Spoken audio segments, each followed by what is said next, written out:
RCF.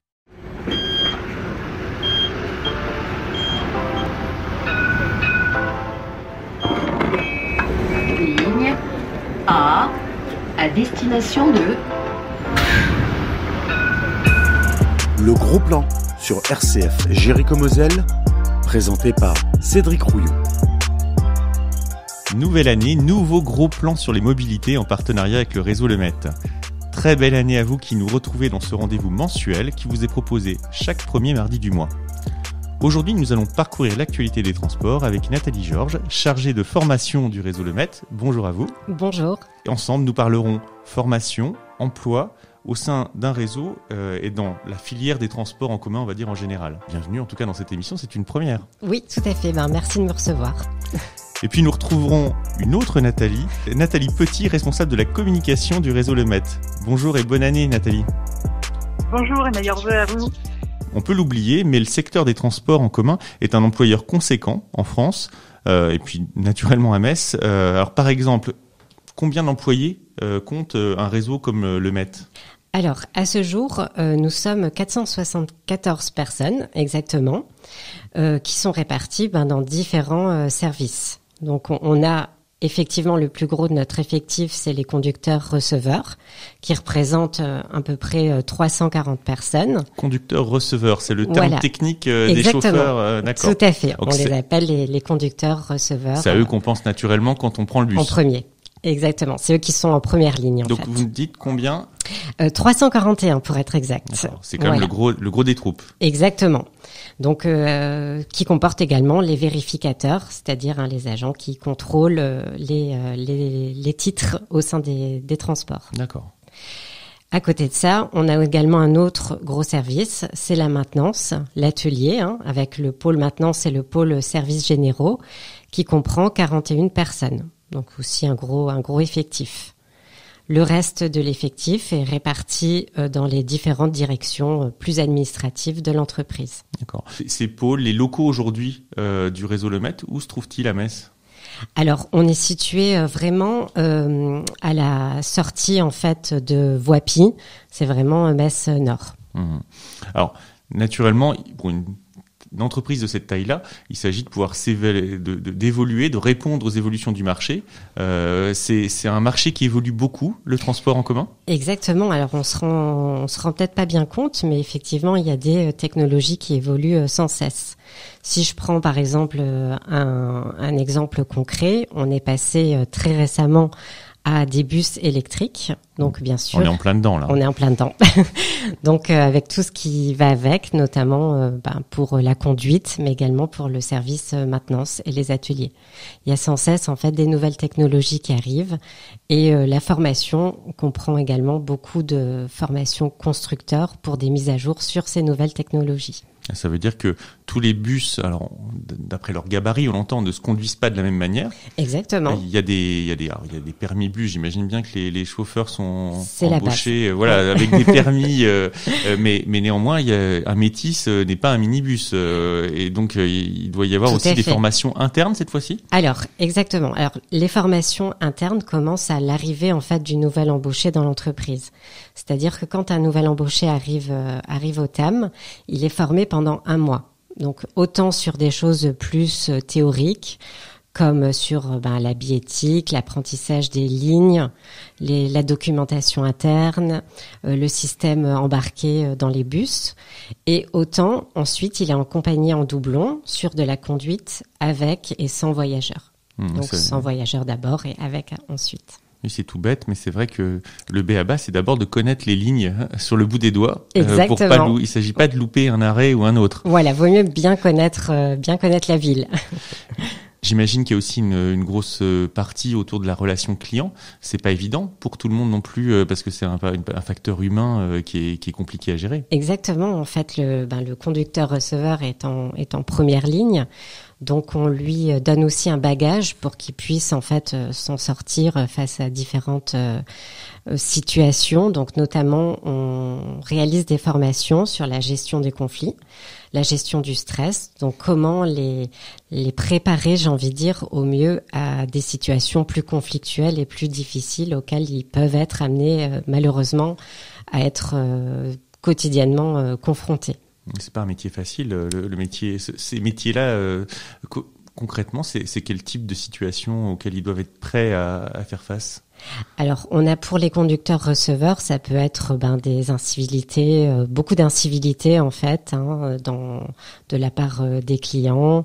Ça peut être après. On a aussi pas mal de formations pour les vérificateurs, parce que c'est eux aussi qui sont en première ligne pour malheureusement les gens qui fraudent dans le transport. Ouais, donc on l'entend aussi, il y a un petit appel du pied aux clients aussi à aborder de façon conviviale et sympathique les chauffeurs et se dire respecter ce métier qui est vraiment compliqué. Voilà, c'est pas un métier facile et ils font tous du bon travail, donc il faut un peu les mettre en avant là-dessus. Là aussi, et vous avez utilisé le terme de première ligne. Alors c'est avec la crise, le sens a un peu évolué et c'est vrai que j'imagine que le contexte sanitaire fait que c'est aussi un métier stressant. Oui, ça a renforcé du coup un nouveau stress qui est apparu puisque pareil, pour ça aussi ils sont en première ligne. Alors bien sûr, tout a été fait pour que les conditions soient les plus sécuritaires pour eux. Ils respectent forcément les gestes barrières. Il y a beaucoup de choses aussi qui a été mis en place par l'entreprise pour qu'ils puissent travailler en toute sérénité, avec le port du masque aussi, qui est bien sûr obligatoire dans le transport. En tout cas, c'est quelque chose que vous, en tant que chargé de formation, vous devez prendre en compte inévitablement. Tout à fait. On voit aussi que dans les formations sur la gestion des conflits, la gestion du stress, il y a beaucoup maintenant de sujets qui sont abordés par les conducteurs sur justement la crise sanitaire. Donc c'est devenu malheureusement une nouvelle source en fait de problèmes pour eux. Donc il faut essayer de bien respecter ça pour que ça se passe au mieux pour eux. Gros plan sur les mobilités, sur RCF Jéricho-Moselle. Gros plan avec le MET. On parlait des chauffeurs, qui sont des acteurs incontournables d'un réseau de transport en commun. Et puis, il y a toujours un point technique dans nos émissions sur les bus, que j'aime bien présenter comme des très gros jouets.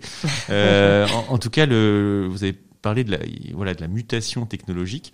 Là encore, en tant que client, j'ai tendance à penser un bus il y a quelques années.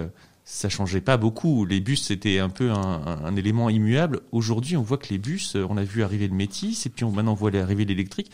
J'imagine que c'est pas évident non plus pour les techniciens de suivre toutes ces évolutions. Exactement. C'est pour ça que on accorde une part importante aux formations constructeurs aussi.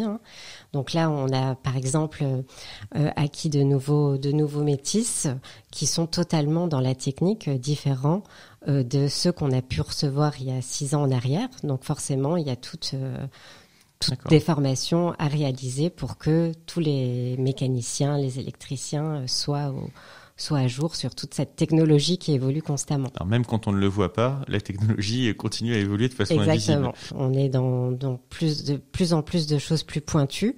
Donc effectivement, ça, même au niveau du recrutement qu'on peut faire aujourd'hui sur ce type de métier, donc on demande peut-être un peu plus, qu'on pouvait demander auparavant il y a quelques années en arrière. Vous avez évoqué la partie plus administrative de l'entreprise. Oui. Alors là, concrètement, j'imagine aussi qu'avec la crise, il a fallu réorganiser de façon très rapide parce que, comme toute entreprise, s'adapter aux conditions éventuellement je ne sais pas s'il y a eu du chômage partiel dans l'entreprise, mais il y a eu, en tout cas, les réglementations ont été complètement bousculées. Oui. Et là aussi, il s'agit de former. Tout à fait. Alors, donc les services administratifs, donc on a la direction marketing, la direction commerciale, sans oublier l'espace mobilité. On a la direction comptabilité, administrative, financière, la direction informatique et la direction RH. Donc ça, c'est des services de l'entreprise qui ont pratiqué pour certains soit du chômage partiel, soit beaucoup de télétravail. Donc ça, le télétravail, c'était une méthode qui nous a permis de pallier aux différents confinements. Donc effectivement, au niveau RH notamment, il a fallu une remise au goût du jour, notamment, et des formations sur tout ce qui était gestion du télétravail ou du chômage partiel. Une belle illustration, je pense, de ce qu'ont vécu de nombreuses entreprises en France et dans l'agglomération. Exactement, oui. Nathalie Petit au téléphone, on ne vous oublie pas Nathalie. Est-ce que vous-même vous avez suivi des formations autour de la communication, du marketing, enfin sur votre travail au quotidien au sein du réseau? Ah oui, alors régulièrement on a des formations, par exemple pour être autonome, pour faire des petits films. On fait des tutoriels, par exemple sur notre chaîne YouTube pour présenter les nouveaux services ou des services assez peu connus. Donc on fait du montage vidéo, donc tout ça, on a été formé pour ça, sur tous les logiciels du pack Adobe ceux qui connaissent, pour faire de la retouche photo, de la mise en page, etc. Donc oui, on est formé très régulièrement, aussi en fonction de l'évolution des métiers de la communication. Et forcément, le domaine avec les réseaux sociaux, avec les bouleversements du numérique, oui. Votre métier évolue également constamment. Oui, c'est ce qui fait qu'on s'ennuie jamais d'ailleurs, c'est très très bien. Alors Nathalie, j'ai vu passer notamment dans les supports de communication que vous concevez avec l'embauche de 3 jeunes en CDI. Alors ça c'est intéressant parce que au cœur de la crise, le réseau fait le pari de l'embauche. Ah oui, on ne cesse d'embaucher tout au long de l'année. Alors c'est même plus que 3 embauches puisqu'on a un électricien également, un chef d'équipe en électricité dans nos ateliers qui est arrivé également hier. Et hier également 3 agents de médiation qui étaient déjà sur le réseau Le Met, qui ont passé leur permis de conduire avec succès, ont commencé leur formation de conducteur-receveur. Oui, je pensais comme à eux. Comme disait Nathalie tout à l'heure, pardon. Ils ont commencé leurs 2 semaines sans clients à bord des bus. Donc là, formation théorique et pratique sans clients à bord de leur véhicule.